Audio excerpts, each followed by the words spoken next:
It's become a classic here at An Idiot's Liquor. It is the Coronarita. Hey guys, it's Eric, the drink idiot here, and I'm bringing you the Coronarita yet again. There's a couple reasons that I'm redoing this one. One reason, it is a classic drink that's gotten tons of views, and since I have better equipment, and I'm kind of better at this a little bit, I decided I'm just going to redo it and make a more condensed, professionalized version of it.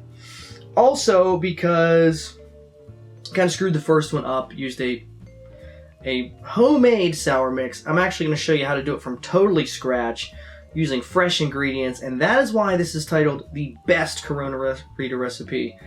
This is totally fresh, everything in it, and we're using 100% blue agave tequila. I used a cheaper triple sec because it is a very sweet drink. I don't feel like wasting Cointreau, on that, because there's a lot going on in this drink. You need a 7-ounce Coronita bottle and obviously a bottle opener.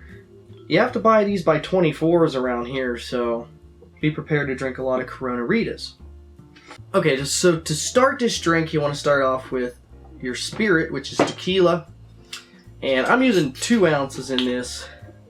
This is actually a fairly heavy alcohol drink, even though there's a lot going on and it might not taste like it.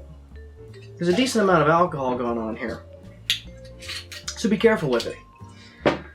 So we have our 2 ounces of tequila, and I recommend using 100% blue agave tequila. That's the real stuff, actually.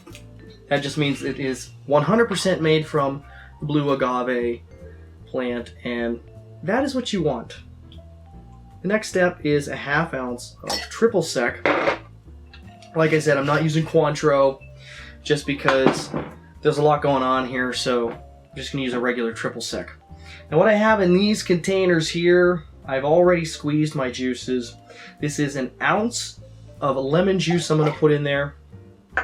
I also have 1 ounce of lime juice that I'm going to put in there, and I'm going to put 1 ounce of a 2-to-1 simple syrup that is 2 parts sugar for every 1 part of water.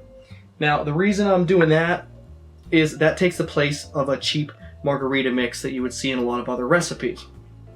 That's why it's the best.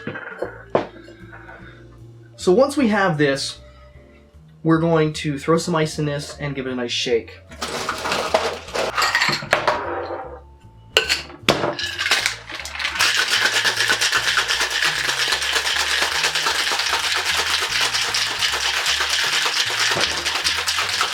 Alright, so we shook it up nice, and I have a cocktail glass, or you can use a margarita glass, and you just want to put some ice water in that to cool it down so it's cold for when you're putting the drink in there.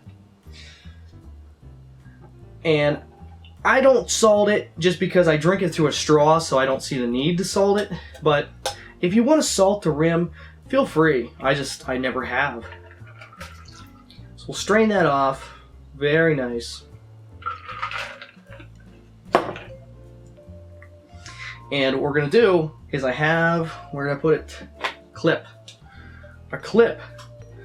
A Corona extra clip. And that's going to hold our beer in place when I dump it in there. So we're going to pop the cap off of that.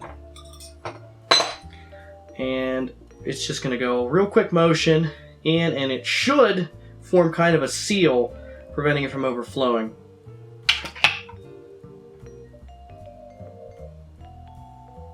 And as you can see, it fills it pretty damn full, but it does kind of form a lock, and it won't let that beer escape, and it'll keep you from overflowing it.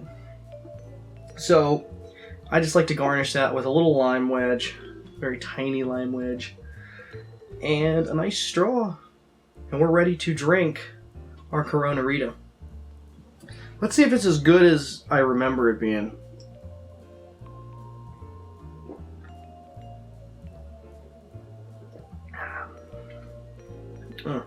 It's really good. I mean, this drink is intended to be a little bit on the sour side. You can make a traditional margarita, and instead of using this recipe, you can make a traditional margarita and put the Corona upside down in it. It'll be delicious as well, but we add a little bit more sour to it, just to kind of balance with the beer, you know, because if a margarita is perfectly balanced and you're adding a beer to it, you might throw that balance off. So we're adding a little bit more sour to compensate for that. But I have no idea if this is like a Chili's mock recipe. I don't know. It's just a recipe I've landed on. As far as, you know, a lot of the recipes you see on the internet use pre-made mix, and I kind of use similar ratios, but I substitute it for fresh juice. And that's why I ended up with the recipe that I ended up with. So, a couple notes on the drink. You can use agave nectar in place of simple syrup if you want to do that. Since the tequila is from the agave plant, it's something you could try, and it's something that, you know, would give it a different dimension. It would give it a little bit more of that agave flavor. And if you really like that, that's a good way to go. It's something to experiment with.